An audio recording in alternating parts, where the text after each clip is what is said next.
This is an OPN production.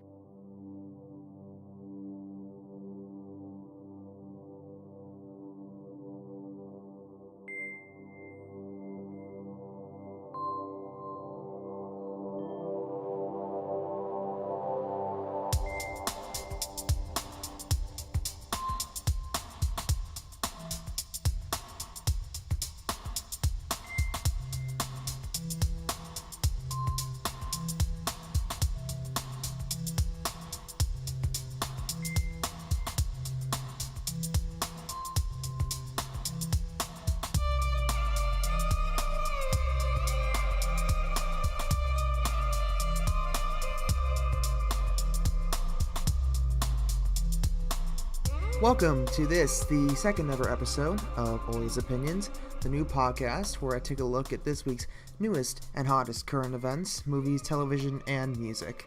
I am your host, Armon Owlia. I'm a journalism major here at Drexel University in Philadelphia, Pennsylvania, and it is time to enter the new School of Thought.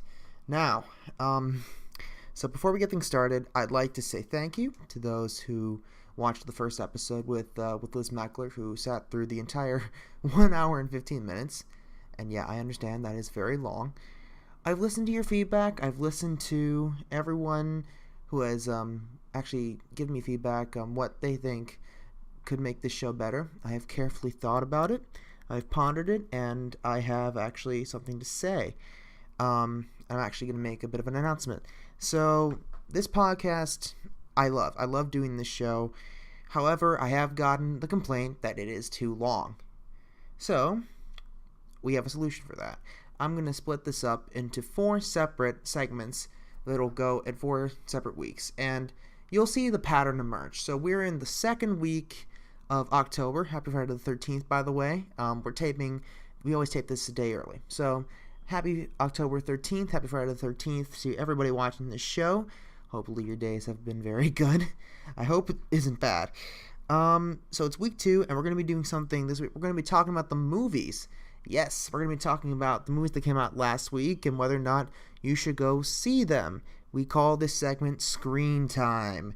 Yes, so we're going to be doing Screen Time this week. Next week, we're doing television, or as I like to call it, small screen, big moments. But we'll get to that. So, like I said, this week we're going to be doing movies, and we actually have a good agenda this week. I really like the films that we have. This week we're going to be taking a look at The Florida Project, which is a new independent film from A24 Studios. I think it's the same studio that actually did Moonlight, which won the Oscar for Best Picture last year, which was actually a beautiful film. I recommend it. For those of you who haven't seen it, go see it now. You're going to see my opinion on that, as well as the opinion of a lot of other critics. The Mountain Between Us. Read the book. I'll probably talk about it at a later date. Is it a good movie or not? I'll get to that for sure. My Little Pony, the movie. Well, you're just going to have to wait. And, of course, the main attraction last week, which was Blade Runner 2049. Is it a work of genius, or is it just another sequel slump? I will get to that at the end of the segment. But first, we're going to take a quick break before we get into all this, and when we come back, we're going to get started. I'll introduce the hot or not scale for those of you who didn't watch the first episode. But before we begin, we want to just start off with some great music from here in Philadelphia, Pennsylvania. This song is from Jack with No K. He is a bit of a friend of mine, but he's also a fantastic artist who is essentially, he's really coming to his own. He's gotten a lot of performances down. He's performed at the Grape Room. From what I remember, he's done a lot of stuff at the Grape Room. He's done an album called Summer Hits of the 1890s. It is available on iTunes, Spotify, and SoundCloud. So for those of you who complain that you can't get your music free, I think you know exactly where to go. It's free on SoundCloud. It's great, and the first song we're going to play is actually the lead single. It's actually the lead song off the album, Summer Hits of the 1890s. It's called Misty May, and I'm pretty sure a lot of you are going to be singing after this track's over, but here we go. We're going to go into Misty May by Jack with No K. We'll be right back after this.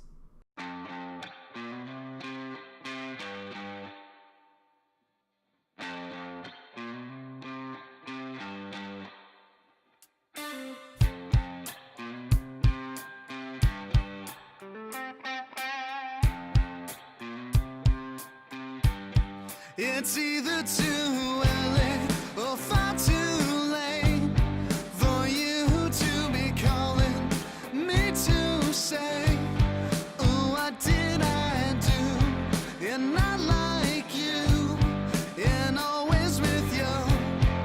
Well, I love you, and so I said, mister, do you think it's wise to sit around talking to me about your guys? And so I said, I wish you all the best, and I'll help you if I can. But you need to know that I am just through with letting you do. So tell me, do you get that I am over you?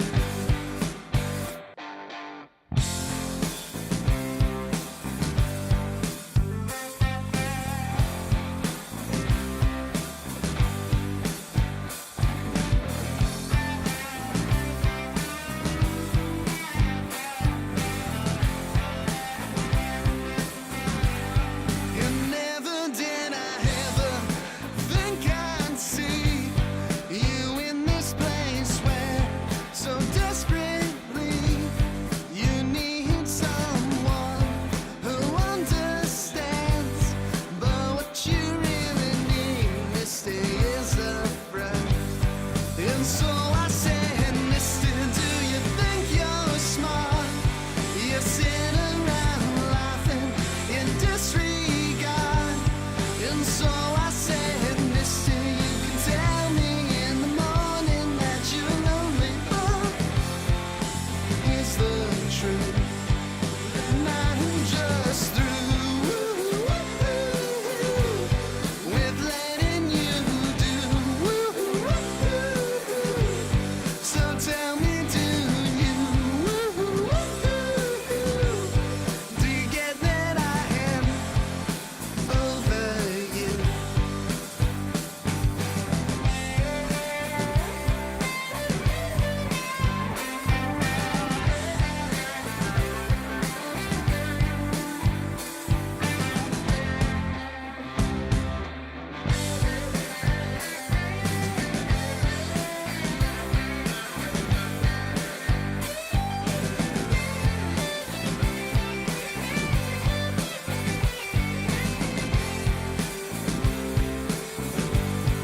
And so now, mister, could you understand that everything we do is part of the plan? And if you don't get it, that's okay, 'cause you never really got me anyway. So I'm not blue, yeah, I'm just through. So tell me, do you get that I am over you?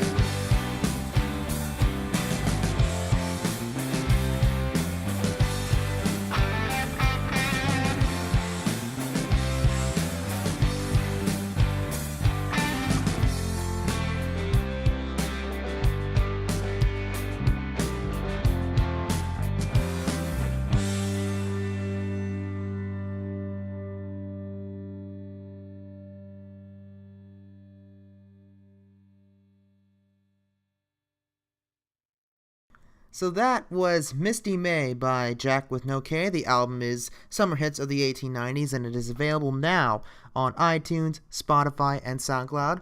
I do highly recommend listening to the album. I've listened to it a bunch of times, like over and over again. It's one of the few albums, by the way, that I can't actually stop listening to from beginning to end. It's really good. And if you want to hear my full review on it, you're going to have to wait a couple of weeks, because I will talk about a lot of music, especially music based here in Philadelphia, in a segment called Turn Up the Volume. That will be in about 3 weeks.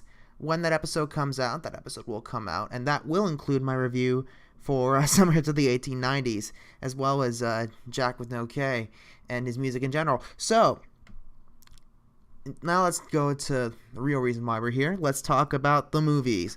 And how do I grade them?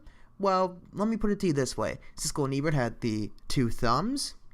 Rotten Tomatoes has the tomato meter rating, which is very good, but I always thought of it in a more simple way. I thought about it as either hot or not. So that's exactly what we are going to do. I am going to name a film, and if it is hot, it is a film I think you probably should see. If it's not, then don't see it. So I will give myself a 5-minute time limit to debate whether or not a film is hot or not, and I will, if I come up with a decision early, then we will move on. So let us begin with our first film, which is The Florida Project. Now, this film I know has won a lot of awards already. I believe it won at Cannes. I might be wrong, but I know it's won at some of the major film festivals this year. Roger Ebert gave it 4 out of 4 stars. Rotten Tomatoes actually certified it fresh at 97%, and it's the New York Times critics pick by A.O. Scott, who I think, and this is just me personally speaking as a film buff, the greatest living critic in the world right now. So, do I think this is a hot or a not?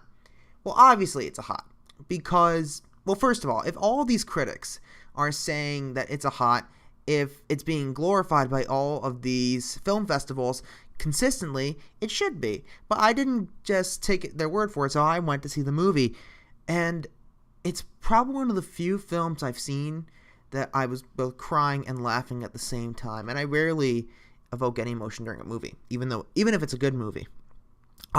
This is really a strong social drama, and it really, if you need something to think about for a while, you can sit down and watch this film. It says amazing acting. Willem Dafoe is an absolute tour de force in this movie. I think he actually might get an Oscar nomination. If he doesn't, I will be very surprised. And because he did very well. He didn't necessarily make this his own movie. This movie really is about the kids in this movie. If you watch this, it's a film about a 6-year-old girl growing up in poverty in Florida, in the Orlando area. That's why they call it The Florida Project. It's done by A24 Films, which was the same studio that did Moonlight. The director of this film actually did a whole film on an iPhone before this, and he transitions actually very well. I think he did beautifully in this piece, and this is a sadness. The sadness that is in this movie will not only reflect America's poverty, but it's an international film. To those who don't really understand, like what it's like to be poor, it'll provide a connection, because everyone knows what it feels like to be down and out, but trying to at least find some level of positivity in it. So yeah, I will give The Florida Project a hot. I recommend anyone who wants to see it, go see it. Now, Mountain Between Us. This is based on a book that was written, I think, about 4 or 5 years ago. And I read it in preparation for this show, and I liked it. I actually thought it was a good book. It's essentially about 2 people who survive a plane crash, and they're 2 strangers, and they have to try to work together to survive. It's the standard survival movie, but there is a twist that comes later on. I won't spoil it. If anyone wants to read the book, go right ahead. You can find it at any bookstore. And I was hoping it would be a good movie, but then I saw the ratings. The Guardian gave it 2 out of 5 stars. Rotten Tomatoes gave it a 43% rotten score, which is not a good thing, and Roger Ebert gave it 2 out of 4. I saw the film, very disappointed, especially because the actors in that movie are actually they're very good. Idris Elba and Kate Winslet are probably 2 of the best actors working, in my opinion. And the acting isn't that terrible in this movie. People are going to say the acting's terrible. I don't think so. The problem is that the film, it's trying both too hard and not hard enough. It's trying too hard because it's trying to make up for its lack of faithfulness to the book with the acting. I mean, it tries too hard with that. And just, I know the main part of the story takes place in the Rocky Mountains, but that's not what's going to draw people in. What drew me in anyway was the characters. It was just sort of the two of them bonding over this. And I think they definitely miscast the Idris Elba character. In the book, the character himself is very strong internally, but he's also a little broken. Like, there are a lot of things that happened to him in the past that just completely destroyed him internally. And, it's just, I don't see Idris Elba in that part. I mean, he's done Luther, and Luther is sort of that character, but you don't necessarily expect, because he's a little timid. The actual character in the book is meant to be very timid, and I don't think Idris Elba shows off timid very well. There's a reason why they cast him as the tough guy in a lot of it. Kate Winslet was a good casting, but Idris Elba really was not a good casting. The original book was The Triumph of the Spirit, in my opinion. This is how I perceived the book. This movie was just your standard suspense movie. It was your standard survival action movie that you could get pretty much anywhere now. Like, it's not that good. So, do I recommend seeing it? No. Do I recommend buying the book that this is based off? Absolutely. And I really do. It's a great book. It's an okay movie, though. Don't watch it. If you ask me, this is 120, 130, 140 minutes. I forget how long it even was that you probably wouldn't be able to get back. So, Mountain Between Us is a not in mine. My Little Pony, the movie. Okay. Where do I start? First of all, Roger Ebert gave it a 1.5 out of 4. It's gotten a 50% score on Rotten Tomatoes with Rotten. And the only positive review I've seen of it so far is from Variety magazine. But they've distinctly said it's only positive if you are a fan of My Little Pony. If you're a My Little Pony fan who's a woman, or if you're a complete brony. Personally, I am not. I'm a casual fan. And when I heard about this concept, I was not a fan of it. I mean, I think everyone remembers when the Emoji Movie came out, they were really just trying to capitalize on the financial success of the Emoji, and it turned out to be one of the worst movies of the year. This is definitely not as bad as the Emoji Movie. I'll be perfectly honest, but it's a very much commercialistic movie. They're just trying to capitalize on this, and it doesn't really work. I'm sorry. I mean, fans might enjoy this movie. Fans who really love the series, who love the characters, they might enjoy it. Personally, I don't. It's just, I don't get it at all. And the worst part is, I was actually cheering for the villains to win. In a film, you should never be able to cheer for the villains. That's why they're villains. So, do I like it? No. My Little Pony fans might like it? Maybe. So, okay, I'm going to put this on neutral. In my opinion, if you're not a My Little Pony fan, you're going to hate this movie. If you love My Little Pony, you might like it. You might come out with some complaints, and you're free to let me know what they are if you see it. But, yeah, for me, for a non-fan, it's a not. For a fan, it's a hot. So, that's My Little Pony the movie. And now, this is actually the film I am the most excited to talk about. Blade Runner 2049. Now, it didn't get as high a review as Florida Project. It got a 3.5 out of 4 from Roger Ebert. 97%. It got certified fresh by Rotten Tomatoes, and a positive review from A.O. Scott of the New York Times. And The Guardian even called it a future classic, which is high praise, considering, its original source material. In my opinion, well, I have to go back a little bit, because personally, when I first heard about the Blade Runner 2049, I was a little split. I'm a huge fan of the original film from 1982 that was, that was directed by Ridley Scott. Probably not 82. It's probably a little later than that, but this was after Star Wars, because Harrison Ford was big at the time, and that was just a generally great casting to put him as Deckard. I really didn't think that this film warranted a sequel. There weren't enough questions to bring me back to it. So I thought originally this was going to be just a great cash grab. Like, oh, look, we made a sequel and has all these big actors in it, and we're going to pull it back in. I'm like, maybe. No, thank you. Just let me see what happens, right? And then they announced that Ridley Scott's going to be back as an EP, and a consultant for the movie. Harrison Ford's coming back. Ryan Gosling is coming back.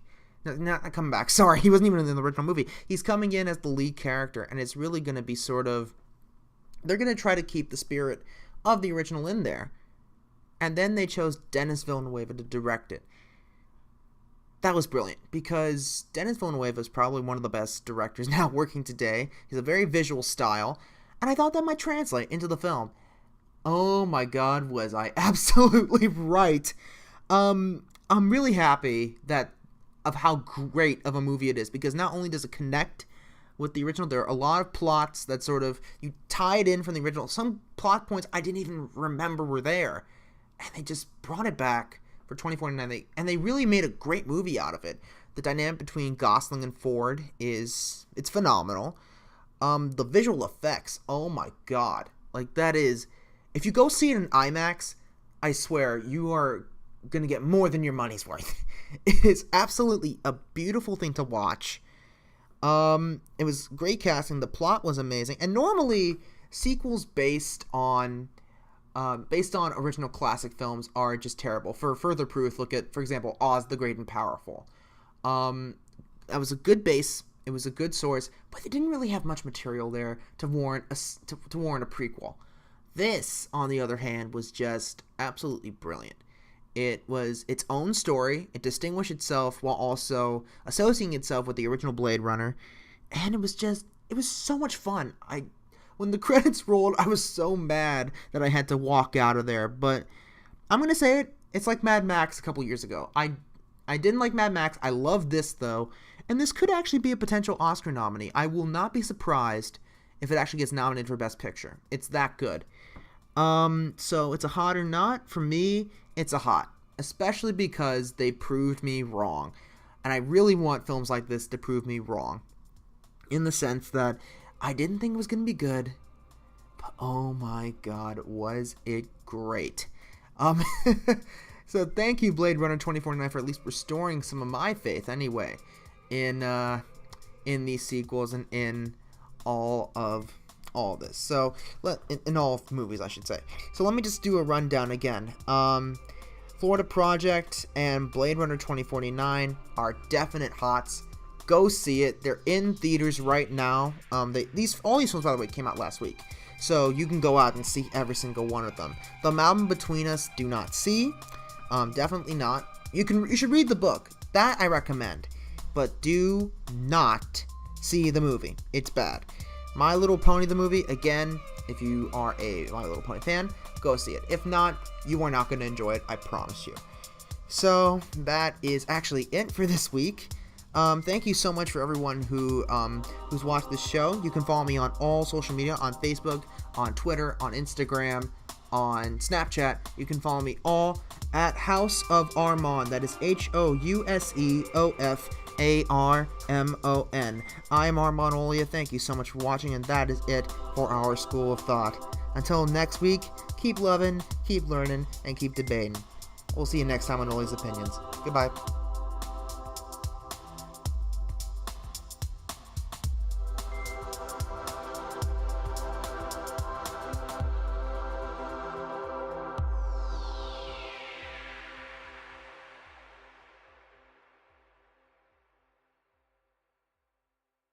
This has been an OPN production, recorded in Philadelphia, Pennsylvania.